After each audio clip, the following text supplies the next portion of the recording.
The shape of water movie एक mute girl ELISA के बारे में है, जो कि एक सीक्रेट गवर्नमेंट लेबोरेटरी में एज अ क्लीनर काम करती है। एलाइसा के बस 2 ही फ्रेंड्स हैं, एक उसका next door middle aged neighbour Giles और दूसरी एलाइजा की को-वर्कर जेल्डा। एलाइजा म्यूट होने की वजह से साइन लैंग्वेज के थ्रू कॉन्वर्सेशन करती है। मूवी के स्टार्ट में एलाइजा अपनी नॉर्मल रूटीन के अकॉर्डिंग ऑफिस के लिए तैयार होने मिरर के सामने आती है, तो हमें उसकी नेक पे कुछ स्कार्स दिखने को मिलते हैं। वो स्कार्स क्यों और कैसे आए ये हमें बाद में पता चलेगा। एलाइजा अपनी डेली रूटीन में बिल्कुल भी चेंज लाए बगैर इसे रोज फॉलो करती है, जहाँ वो तैयार होकर जॉब पर जाने से पहले गाइल्स को खाना देती है और ऑफिस जाते ही उसे जेल्डा मिलती है, जो अटेंडेंस की लाइन में उसके लिए पहले ही जगह बना के खड़ी होती है। अब एक दिन एलाइजा जेल्डा के साथ लेबोरेटरी के स्पेशल पार्ट की सफाई कर रही होती है कि जब वहाँ के सिक्योरिटी इंचार्ज फ्लेमिंग सबको बताता है कि हमारी फैसिलिटी में एक न्यू प्रोजेक्ट आ रहा है। तभी वहाँ का गेट ओपन होता है और एक मशीन अंदर आती है। उसमें बहुत सारा पानी होता है और अंदर कुछ क्लियर नजर नहीं आ रहा होता। एलाइजा को उस मशीन में से आवाज आती है, जिस पर वो उस तरफ अट्रैक्ट होती है। एलाइजा जब उस मशीन के पास जाके हाथ से साउंड करती है तो कोई मिस्टीरियस क्रिएचर अपना हाथ ऊपर को मारता है। तभी वहाँ सिक्योरिटी और साइंटिस्ट एक्शन में आ जाते हैं और सबको वहाँ से निकाल देते हैं। नेक्स्ट डे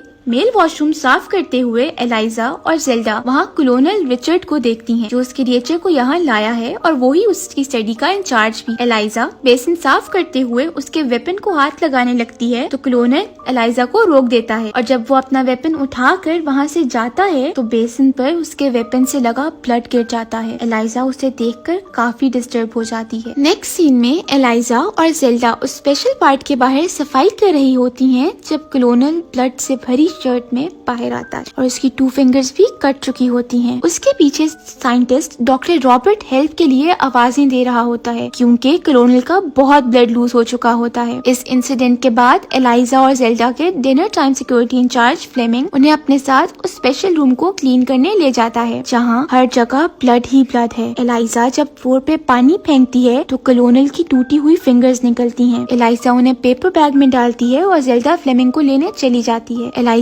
जब वहाँ अकेली होती है तो वाटर टैंक में से वो मिस्टीरियस क्रिएचर सामने आता है। तब एलाइजा को पता चलता है कि वो एक ह्यूमनॉइड एम्फिबियन है। पास जाने पर एलाइजा देखती है कि उसकी बॉडी से ब्लड निकल रहा है, जो यकीनन कॉलोनल के वेपन से जख्मी करने की वजह से है। उतनी देर में जेल्डा फ्लेमिंग को वहाँ ले आती है और वो क्रिएचर वापस छुप जाता है और एलाइजा फ्लेमिंग को फिंगर्स दे देती है। एलाइजा उस ह्यूमनॉइड एम्फिबियन के बारे में गाइल्स को बताती है, जो उसका यकीन नहीं करता।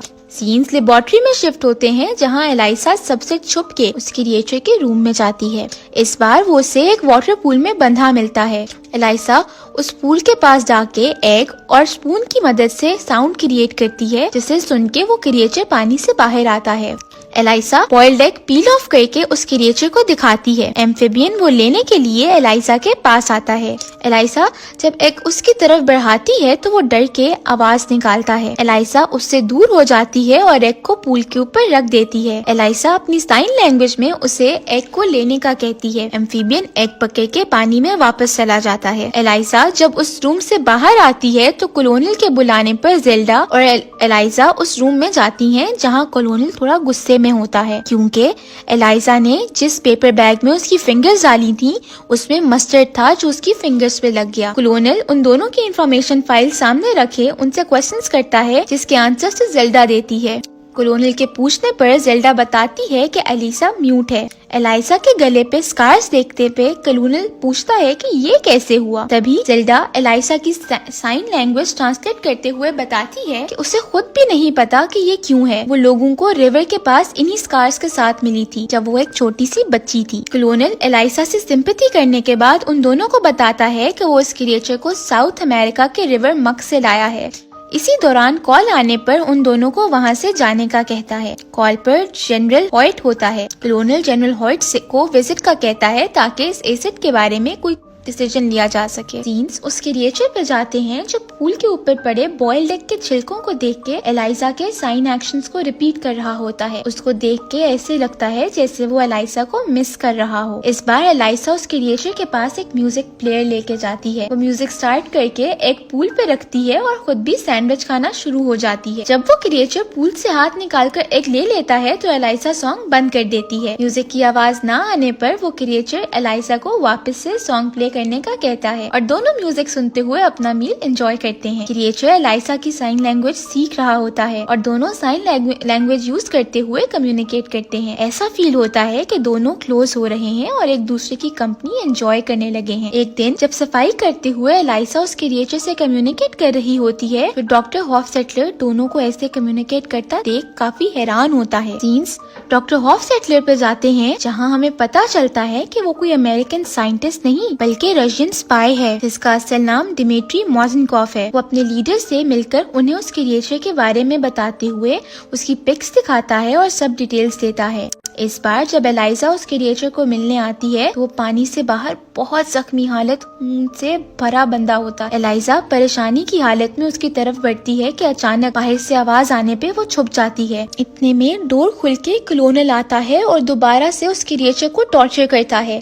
वहाँ जनरल हॉयट भी आ जाता है और उसे देखकर थोड़ा हैरान होता है। क्लोनल बताता है कि अमेज़न के नेटिव्स इसे गॉड मानकर वर्शिप करते थे। डॉक्टर हॉफस्टेटलर एलाइजा को वहाँ देख लेता है मगर किसी को कुछ नहीं बताता। जनरल हॉयट क्लोनल को उस पर विविसेक्शन करने को कहता है ताकि यूएस को स्पेस की तरह एडवांटेज हो। डॉक्टर हॉफस्टेटलर उन्हें रोकने की बहुत कोशिश करता है लेकिन कोई भी उसकी नहीं सुनता। एलाइजा इस सब की वजह से बहुत डिस्टर्ब हो जाती है। वो गाइल्स के पास जाकर उससे मदद मांगती है ताकि वो उस क्रिएचर को वहाँ से निकाल सके। एलाइजा गाइल्स से कहती है कि वो उस क्रिएचर के साथ डिफरेंट और बहुत खुश फील करती है। गाइल्स पहले तो उसकी बात नहीं मानता मगर वो उससे उदास नहीं देख सकता, इसीलिए वो एलाइजा की मदद करने के लिए तैयार हो जाता है। दूसरी तरफ हम देखते हैं कि डॉक्टर हॉफस्टेटलर वापस अपने रशियन बॉस से मिलता है जो डॉक्टर हॉफस्टेटलर को उस क्रिएचर को यूथेनेसिया देके मारने का ऑर्डर देता है ताकि वो उसे मजीद टॉर्चर से बचा सके। अब एक तरफ एलाइजा गाइल्स के साथ मिलकर क्रिएचर को लेबोरेटरी से निकालने का प्लान करती है और दूसरी तरफ डॉक्टर हॉफस्टेटलर क्लोनल के रूम में आके उसे लास्ट टाइम कन्विंस करने की कोशिश करता है।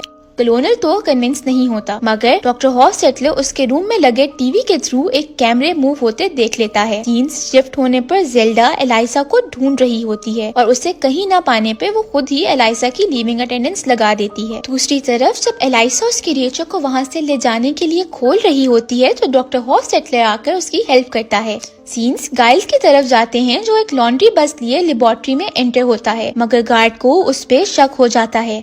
साथ ही क्लोनल भी कैमरा में उस बस को देख लेता है। गार्ड क्लोनल को बताता है कि लॉन्ड्री बस ने आज नहीं आना था। ये सुन के क्लोनल उस तरफ बढ़ता है। उतनी देर में डॉक्टर हॉफस्टेटलर लाइट्स ऑफ करके एलाइजा के पास पहुंचता है। वहाँ जेल्डा भी एलाइजा को ढूंढते हुए पहुंच चुकी होती है। वो एलाइजा को रोकने की बहुत कोशिश करती है मगर एलाइजा उसकी कोई बात नहीं सुनती।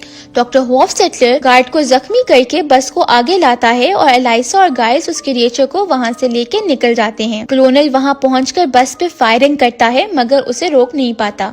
क्लोनल जल्दी से उस क्रिएचर के रूम में जाता है और उसे वहाँ ना देख के बहुत गुस्सा होता है। नेक्स्ट सीन्स में क्लोनल को इन्वेस्टिगेशन के दौरान जनरल हॉयट की कॉल आती है जो उसे थ्रेट करता है कि अगर क्लोनल ने उस क्रिएचर को ना ढूंढा तो उसे जॉब से निकाल दिया जाएगा। दूसरी तरफ एलाइजा क्रिएचर को कनाल में छोड़ने के गर्ज से जाती है और वहाँ नोटिस पड़ती है कि अक्टूबर नवंबर में जब कनाल का पानी 30 फीट हो जाता है तो इसके डोर्स ओशन की तरफ खुलते हैं। एलाइजा भी उस क्रिएचर को तब रिलीज करने का डिसाइड करती है। नेक्स्ट डे एलाइजा और जेल्डा जॉब पे जाती हैं तो उन्हें बाकी वर्कर्स की तरह इन्वेस्टिगेशन के लिए बुलाया जाता है मगर उनकी लीविंग अटेंडेंस उन इंसिडेंट से पहले होने की वजह से उन पे शक नहीं किया जाता। सीन्स उस क्रिएचर पे जाते हैं जिसके पास बैठा गाइल स्केचिंग कर रहा होता है कि तभी उसकी आंख लग जाती है और वो क्रिएचर बाथटब से निकलकर घर में घूम रहा होता है कि गाइल्स की कैट्स नजर आने पर वो उनका सर खा लेता है। गाइल्स जब आकर उसे रोकता है तो वो डर के भागता है और इसी में गाइल्स को जख्मी कर देता है। दूसरी तरफ डॉक्टर हॉफस्टेटलर एलाइजा को उस क्रिएचर की मेडिसिन देते हुए कहते हैं कि उसे जल्दी रिलीज कर दे क्योंकि उसे ज्यादा देर पानी से बाहर रखना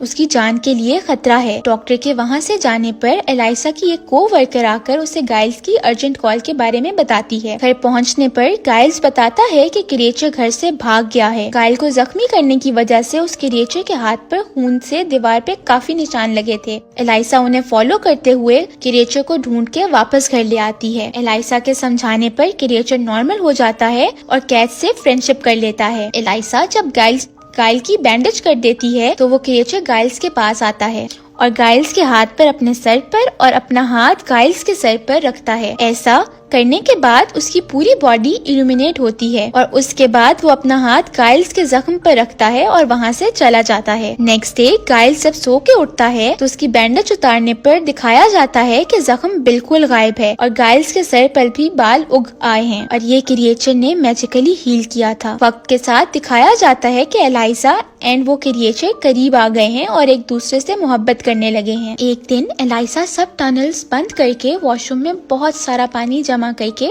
उसमें रोमांस करते हैं, मगर बिल्डिंग बहुत पुरानी होने की वजह से पानी नीचे फ्लैट्स में जाना शुरू हो जाता है। कंप्लेन्स आने पर जब गाइल्स वॉशरूम का दरवाजा खोलता है तो एलाइसा और उस क्रिएचर को एक दूसरे के साथ इतना खुश और पीसफुल देख के वो उन्हें डिस्टर्ब नहीं करता। डे बाय डे पानी से दूर होने की वजह से क्रिएचर की हालत खराब हो रही होती है। सीन्स कलोनियल को दिखाते हैं जो कॉन्टिन्यूसली जनरल व्हाइट को अवॉइड करने की वजह से जनरल व्हाइट खुद वहां पहुंच जाता है और कलोनियल को 36 आवर्स में क्रिएचर को ढूंढने का कहता है। कलोनियल का असल शक डॉक्टर हॉफसेटलर पे होता है और हॉफसेटलर पे शक की वजह से कलोनियल उस पे पूरी नजर रखे हुए उसे फॉलो करते रशियन से बात करते सुन लेता है। रशियंस डॉक्टर को अपने मिशन में सक्सेसफुल न होने पर मारने के लिए फायरिंग करते हैं, मगर कलोनियल आकर रशियंस को मार देता है और डॉक्टर से इंफॉर्मेशन निकलवाने के लिए उसे जख्मी हालत में मजीद टॉर्चर करता है, जिस पर डॉक्टर उसे एलाइसा और जेल्डा का नाम बता देता है। कलोनियल जेल्डा के घर पहुंच जाता है और जेल्डा का हस्बैंड बताता है कि वो क्रिएचर एलाइसा के पास है। जेल्डा कलोनियल के वहाँ से निकलते ही एलाइसा को कॉल करके वार्न कर देती है, जिसकी वजह से एलाइसा कलोनियल के आने से पहले ही उस क्रिएचर को लेके निकल जाती है। मगर कलोनियल को एलाइसा के कैलेंडर पे लिखे नोट से आइडिया हो जाता है कि वो कनाल पे गई है। दूसरी तरफ एलाइसा